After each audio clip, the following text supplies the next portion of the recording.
Medyo matagal na ako hindi nakaharap sa inyo, so I thought this special session would be an opportune time to take any questions you guys might have. As you have seen, we have undertaken the President's request to do a special session. So even kahit naman karamihan ng mga batas na rin-request niya ay pinasa na ng lower house, it is still incumbent upon us to convene the special session. So we passed a number of resolutions. We are awaiting some BICAM reports for ratification. And of course, for the Committee on Appointments to appoint and confirm the pending matters to do with the Armed Forces of the Philippines, namely I believe it's the 7 or 8, nakalimutan ko tuloy kung 7 or 8, the generals who were due for promotion, but as a result of the leadership struggle in the Senate, were not able to be confirmed. So that is what we are waiting for now, and that is my update. So I'm ready to take any questions should there be any. Reaction niyo po, may duly elected Senate President na po. Yes. I saw the news kanina. I guess on behalf of the House, congratulate Senate President Sherwin Gatchalian. We look forward to working with him. I have worked with him during my time as a congressman, and I know how level-headed he can be. So I think that's exactly what this current political climate needs, especially there in the Senate. Level-headedness and just the need for all of us to really get back to work. Is that a good thing for the impeachment trial of Vice President Sara Duterte? I don't think I'm really the best party to comment on that, but I believe in all the senators' ability to be impartial and fair. Medyo mag-1 year na po yung SONA nung sabi ng Pangulo na mahiya naman kayo kaugnay po nung maanomalyang flood control projects.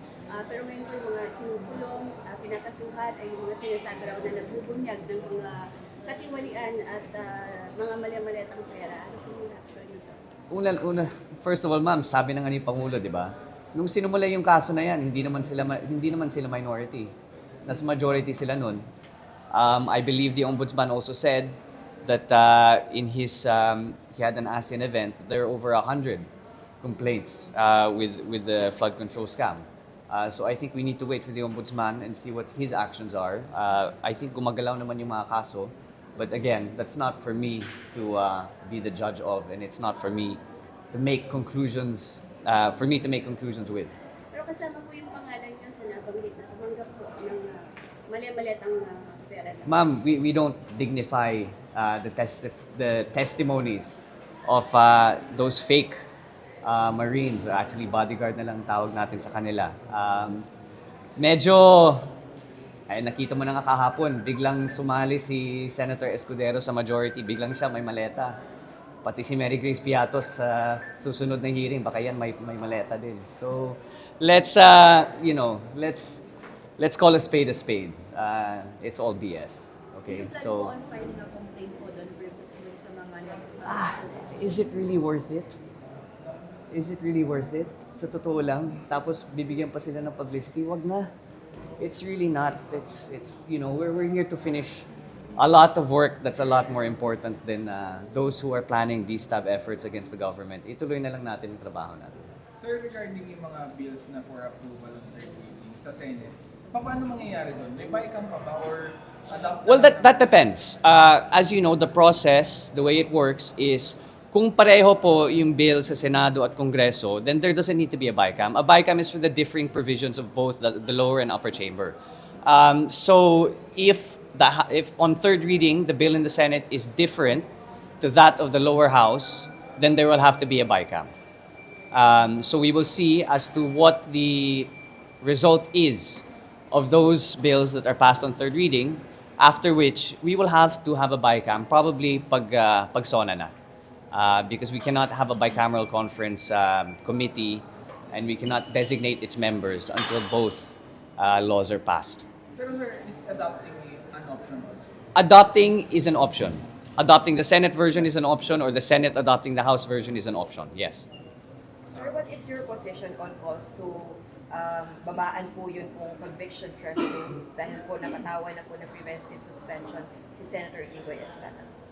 I'm sorry, say that again. conviction threshold po For sa the impeachment babaan. trial ni VP Duterte ay babaan from 16 na 2/3 ng Alam mo, I'm gonna leave that to the legal luminaries of both chambers. I'm not a lawyer. I never pretend to be one. So their understanding of the Constitution is much more warranted than mine. So pakinggan na lang natin ang mga, I guess, former Supreme Court justices. Those who are well versed in the Constitution. I think we deserve to listen to them more than me. Good job. Preparations for SONA, what do you want to hear from the President? I think I'm the wrong party to be answering that because I'll probably know what's in his speech in the next few weeks. But I think it will just be a report, as always, to the nation. And I think it will be more on the fact of what needs to be done in what's left of the administration. Junior reaction lang po kasi may mga criticism sa anti-political dynasty bill na hindi daw talaga anti, kundi pro. Response po. I'm glad you brought that up. Those concerns are actually very warranted. And naiintindihan ko naman kung saan nanggagaling yung mga tao. Ang sa amin lang, and I will explain to you guys the process of how this works. And actually, as Majority Leader, it is part of my job. You always have to check what the numbers are for each bill, lalo na kapag LEDAC priority. Binibilang mo talaga yung mga boto kung gaano kalaki ang suporta ng Kamara. Now, if you look at the numbers of the people that voted for the anti-political dynasty bill, overwhelming majority. Now, the way it works is you consult the party leaders before the vote. So tatanungin mo sa kanila, ilan ba talaga ang boto ng NUP? Ilan talaga ang boto ng NP? Gaano kalaki ang suporta sa NPC? And it becomes a consultative dialogue between the leadership and the party leaders to check how much support there is for that said bill. I am of the opinion, and nakita naman talaga namin, na should you make that bill stricter and more constrictive, nawawala yung suporta ng lower house. And let's call a spade a spade. Marami talagang political dynasty dito sa lower house. I'd be an idiot if I said I wasn't from one either. Let's be honest with ourselves here. So it's not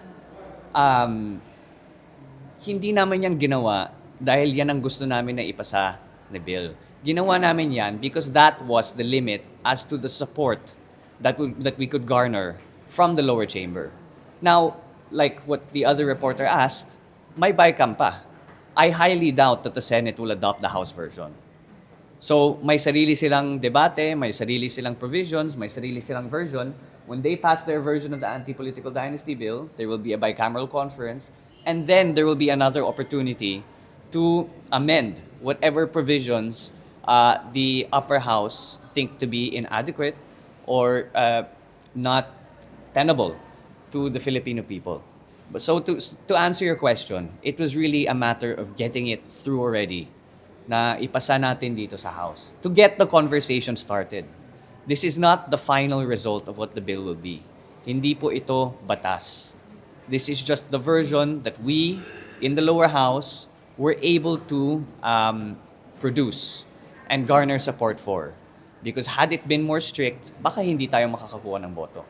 Pero sir, may commitment po ba from your Senate counterpart na makapagpasa ng isang anti-political dynasty? I haven't spoken to them about it. Sa totoo lang, the legislative mill of the Senate medyo came to a halt after this whole leadership struggle. So it hasn't been brought up yet. But what's good is that now that these problems with the leadership have been fixed, I have no doubt that under SP Gatchalian, the Senate will get back to work. And we have a month and a half, I think, until the SONA. So that's a lot of time to convene with our Senate counterparts, see what the priorities are for the incoming session after the SONA, and really make sure that we buckle down and provide laws that the Filipino people will feel. Sir, sa Senate version, meron po ng provision pagbabawal yung succession. Your thoughts po on that? Personally, I honestly, I've been so caught up with making sure this bill passes in the House that I haven't had a chance to read the Senate version. So I don't want to comment on the Senate version yet. Again, I haven't read that version yet. Sir, regarding yung work ng Congress, kasi sabi niyo pwedeng may time para mag-meet tapos maraming gagawin after the SONA. hindi ba makaka-apekto yung impeachment trial? Kasi syempre may mga lawmakers would focus on that. No. I think if you looked at the schedule and the calendar that was suggested for the Senate, and I think you guys can get, lumabas yan sa balita I saw that in the news, is that they plan on doing a session in the morning or the impeachment trial in the morning and then session in the afternoon or vice versa. So it will not stop them from doing their legislative function. On the part of the hindi makaka-apekto. Tapos na kami. we've already passed the bills. So what support is the House leadership extending to the prosecution, especially since the pre-trial conference is upcoming and we're expecting the trial of Vice President Sandro Marcos to start on July 6th? I think that's a question best asked to the impeachment team, specifically the impeachment spokesperson. Kasi may request daw sa House leadership for the simultaneous translation of the trial to different languages. I think maybe just for the sake of informing the Filipino people as to what are the goings-on of the trial itself and between both legislative chambers, good idea. I'm happy to support that. Pero to be clear lang po, wala pong directives ang House leadership sa House prosecution team tungkol po sa impeachment. No, I mean we all know Chair Jinky is the head prosecutor for the public prosecutors, and she's done a great job in steering and managing the impeachment in itself. So I don't think it's necessary for the leadership to intervene or have any directives to them. They are all brilliant in their own way. So I think just leave them be and let them do what they have to do. But you believe they have a strong case, the prosecution? Again, because of who I am and my relation to the president, I am not in the best place to comment on the impeachment. 'Di ba? Kasi kung sasabihin ko sa inyo na talagang malakas ang kaso nila, of course sasabihin niya yan dahil anak siya ng pangulo. Kung sasabihin ko mahina, ay hindi, nagkukunwari lang yan dahil namumuliti ka.